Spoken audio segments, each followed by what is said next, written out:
Assalamualaikum warahmatullahi wabarakatuh. Kali ini saya akan menjelaskan tentang tugas kesiapsiagaan bela negara dan tata tempat kegiatan resmi.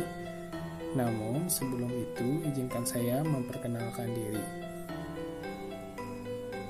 Nama saya Yaurifah Handalan Ilmi, peserta Latsar CPNS Angkatan ke-43.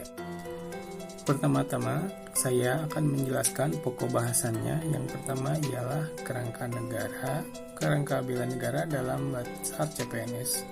Lalu kemampuan awal bela negara, rencana aksi bela negara, kegiatan kesiapsiagaan bela negara, dan contoh tata tempat kegiatan resmi.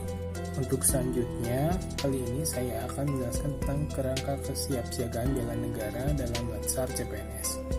Yang pertama ialah kesiapsiagaan itu ialah siap siaga secara fisik, mental, dan sosial dalam menghadapi situasi kerja. Lalu bela negara ialah sikap sadar, ikhlas, dan rela berkorban demi NKRI yang dilandasi cinta tanah air, Pancasila, dan Undang-Undang Dasar 1945.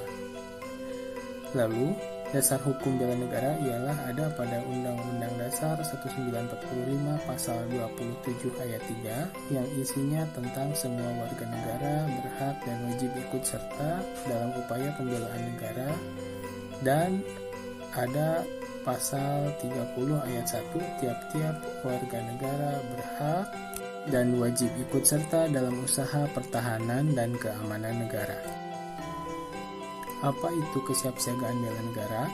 Kesiapsiagaan bela negara adalah suatu keadaan siap siaga yang dimiliki oleh seseorang baik secara fisik, mental, maupun sosial dalam menghadapi situasi kerja yang beragam, dilakukan berdasarkan kebulatan sikap dan tekad secara ikhlas dan sadar, disertai kerelaan berkorban sepenuh jiwa raga yang dilandasi oleh kecintaan terhadap Negara Kesatuan Republik Indonesia berdasarkan Pancasila dan Undang-Undang Dasar tahun 1945 untuk menjaga, merawat, dan menjamin kelangsungan hidup berbangsa dan bernegara. Nilai-nilai dasar bela negara isinya ialah cinta tanah air, kesadaran berbangsa dan bernegara, keyakinan pada Pancasila sebagai ideologi negara, rela berkorban untuk bangsa dan negara, lalu memiliki kemampuan awal bela negara. Secara garis besar, kemampuan awal bela negara terbagi menjadi 4. Yang pertama, kesehatan jasmani dan mental. Yang kedua, kesiapsiagaan jasmani dan mental. Yang ketiga, etika, etiket, dan moral. Lalu yang keempat ialah kearifan lokal. Lalu, apa saja poin-poin yang ada di dalamnya?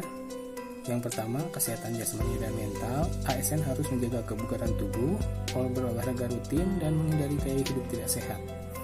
ASN mental yang sehat ditandai dengan kemampuan mengendalikan emosi, berpikir rasional, dan mengelola stres. Yang kedua, kesiapsiagaan jasmani dan mental. Kekuatan jasmani, daya tahan, kecepatan, kelincahan. Lalu kesiapan mental, daya juang, keberanian, dan kemampuan adaptasi. Yang ketiga ialah etika, etiket, dan moral. Etika yaitu prinsip dasar benar dan salah yang dijadikan pedoman. Lalu etiket, aturan sopan santun dalam berinteraksi, baik pakaian, bicara, maupun bersikap.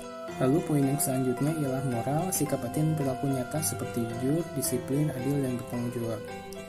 Maka dari itu ASN harus menjadi teladan di tengah masyarakat, menjaga nama baik instansi, mengutamakan integritas dalam bekerja. Lalu poin yang keempat ialah kearifan lokal, yaitu ialah tentang nilai-nilai luhur budaya bangsa yang diwariskan dari generasi ke generasi. Yang selanjutnya ialah rencana aksi bela negara. Rencana aksi bela negara ialah bentuk tindakan nyata yang dirancang oleh CPNS untuk menunjukkan sikap dan komitmen bela negara dalam tugas sehari-hari ASN. Contohnya ialah disiplin waktu, kerja dan tanggung jawab, memberikan pelayanan publik yang cepat dan adil, menjaga netralitas ASN, menolak gratifikasi dan korupsi, menggunakan produk dalam negeri, lalu aktif menjaga persatuan di lingkungan kerja. Untuk selanjutnya, kegiatan kesiapsiagaan bela negara. Apa saja kegiatan kesiapsiagaan bela negara? Yang pertama, baris berbaris dan tata upacara. Yang kedua, keprotokolan. Yang ketiga, kewaspadaan diri. Yang keempat, membangun tim. Dan yang kelima adalah caraka malam dan api semangat bela negara. Selanjutnya ada contoh tata tempat kegiatan resmi. Yang pertama, contoh pengaturan tata tempat posisi berdiri dalam berjabat tangan. Jika pimpinan berjabat tangan, urutannya dari kanan ke kiri berdasarkan jabatan. Jika staf dan masyarakat berjabat tangan, barisan dimulai dari kiri ke kanan. Bila tidak berjabat tangan, posisi tertinggi berada di tengah dan posisi lain disusun secara simetris ke kanan dan ke kiri. Contoh pengaturan tata tempat yang kedua, pada posisi duduk. Posisi duduk juga diatur berdasarkan jabatan seperti untuk meja berbentuk U, pimpinan duduk di tengah bagian bawah huruf U, atau posisi nomor 1. Semakin dekat ke posisi ini, semakin tinggi jabatan peserta. Untuk meja bulat, pimpinan menempati posisi pertama dan posisi lainnya disusun secara bergantian ke kanan dan ke kiri. Dan untuk contoh yang ketiga, pengaturan tempat duduk dalam pertemuan tatap muka. Dalam susunan tatap muka, peserta duduk berhadapan dengan pimpinan yang berbeda. Dan urutan staf dari tertinggi sampai jabatan yang terendah, dari tengah sampai ke samping. Sekian penjelasan dari saya. Wassalamualaikum warahmatullahi wabarakatuh.